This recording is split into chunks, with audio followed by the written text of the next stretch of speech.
The movie opens in 1967, where a pregnant woman is being rushed to a hospital. She is severely bleeding from the neck, appearing as if she was attacked by some kind of animal. The doctors perform an emergency C-section and save the baby, but sadly, the woman dies. The scene then shifts to 30 years later, and we are introduced to a young man named Dennis who is in the car with his girlfriend. She takes him to an underground nightclub located somewhere in Los Angeles. As they enter the club, everyone begins to stare at Dennis in a creepy way. Just then, the sprinklers present there start showering blood. Boom, boom,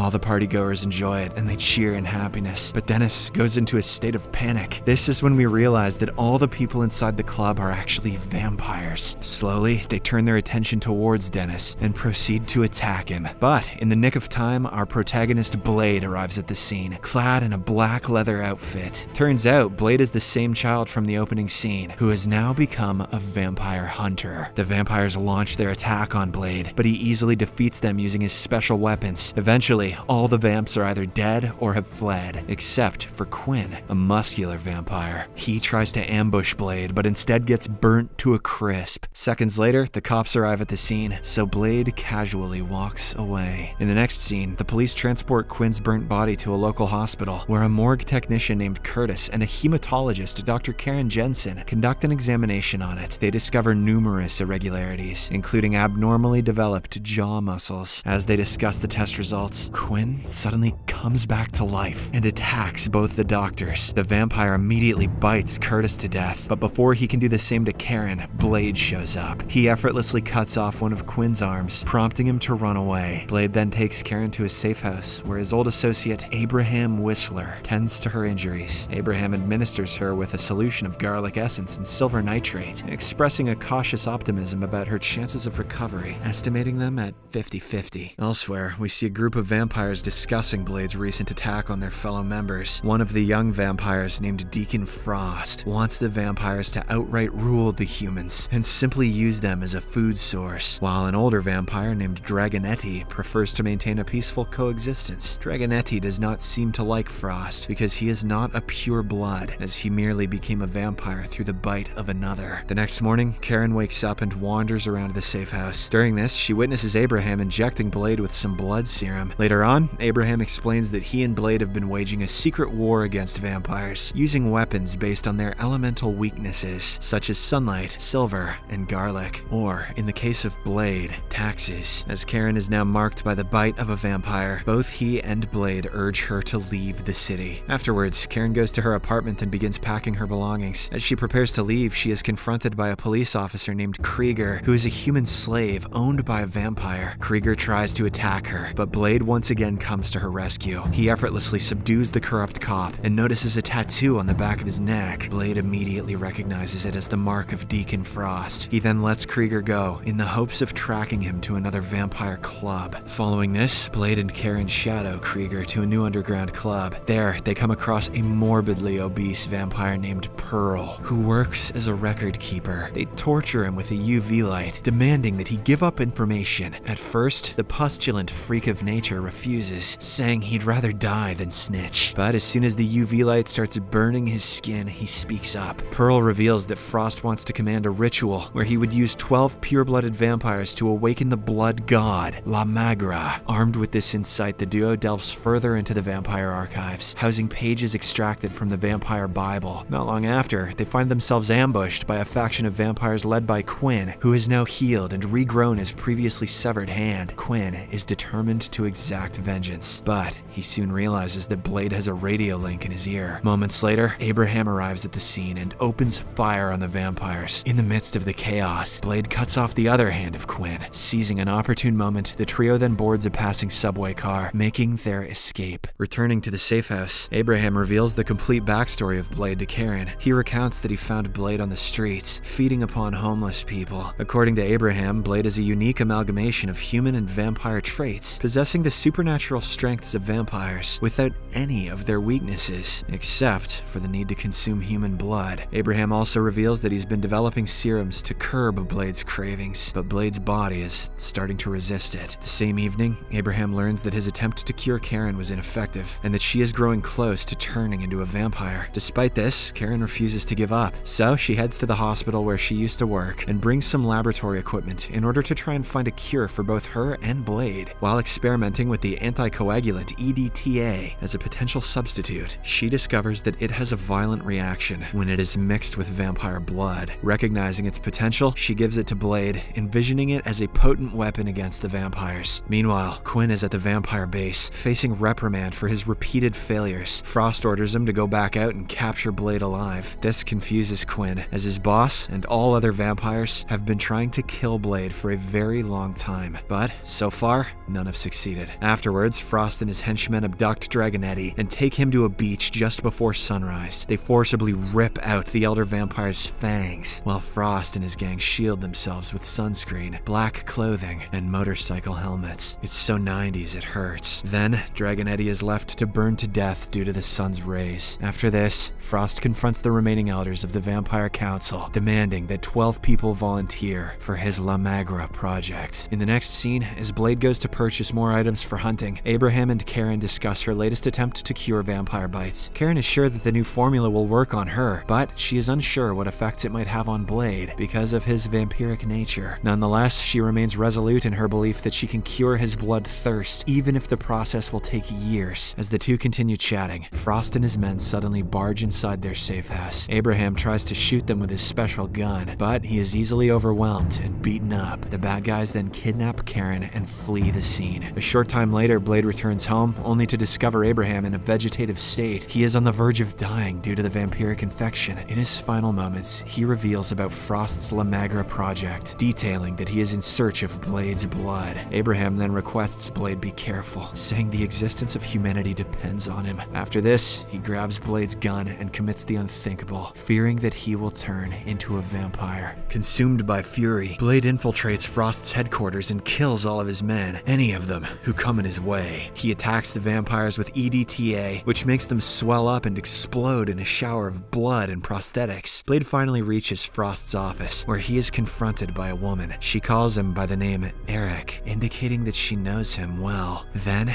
in a shocking revelation, we get to know that the woman is none other than Blade's mother, who has been reborn as a vampire and has been serving for Frost. While Blade is distracted by this revelation, Frost and his men show up and hold him hostage. It is at this moment when Frost reveals himself as the vampire who bit his mother while she was pregnant. That's right, I'm your dad. After this, Blade and Karen are confined within a dark cell. During this, Blade asks Karen if she is finished with her experiment with a miracle cure. In response, she explains that the cure, if successful, would presumably take away all of his strength and healing powers. However, it would also neutralize his bloodthirst, effectively turning him into a complete human. Shortly after, Blade is subdued and taken to the Temple of Eternal Night, where Frost plans to perform the summoning ritual for La Magra. Meanwhile, Karen is thrown into a pit, intended to be devoured by her former colleague Curtis, who is now transformed into a decomposing zombie-like creature. Curtis launches an assault on her, but Karen manages to fight back and somehow maneuvers her escape from the pit. She's giving a great name to Karens all around the world. In the next scene, Blade is put into a large torture device, where his blood is extracted. As the ritual initiates, 12 members of the council are executed, and their souls are absorbed by Frost, turning him into La Magra, the blood god. A while later, Karen manages to free Blade from the torture device, but he now appears to be very weak. Realizing that there is only one way to get Blade healed in time, Karen asks him to drink her blood. He resists at first, but seeing no other choice, I guess if you're really gonna twist my arm, he finally sucks out the blood from her neck. Blade is revived in no time and seems to be stronger than ever. However, Frost completes the ritual by this time, securing the might of La Magra. Before confronting Frost, Blade's mother suddenly shows up and fights him. While Blade is on the brink of ending her life, she tries to manipulate him emotionally, invoking the maternal bond. However, Blade doesn't fall for her trick and ultimately strikes her with a fatal blow, ending her life. He then fights his way through the remaining vampire guards, reclaiming his trademark sword and also decapitating Quinn to reclaim his sunglasses. In the meantime, Karen also helps Blade in taking out some of the vampires. By using using the garlic mace, causing them to explode. After a while, Blade finally comes face to face with Frost, and an intense battle ensues between the two. Swords clash with impressive precision as they engage in combat. At one point, Blade severs Frost's arm and slices him in half, but the blood god's body takes no time to regenerate. When nothing else works, Blade grabs the packet of EDTA vials and hurls them all towards Frost, administering multiple injections across his body. The plan works, and as a consequence of the EDTA overdose, Frost's body swells up and explodes in a massive shower of blood, finally resulting in his demise. Blade does a cool victory pose and says, "Science rules!" In the aftermath of this event, Karen extends an offer to cure Blade, but he declines, reasoning that despite Frost's demise, there are many other vampires out there, and that he must finish all of them. Blade tells her that if she really wants to help him, she can create an improved version of the serum so that he can continue his crusade against vampires. In the final sequence, we see Blade confronting a vampire in Moscow. Subscribe for more videos like this,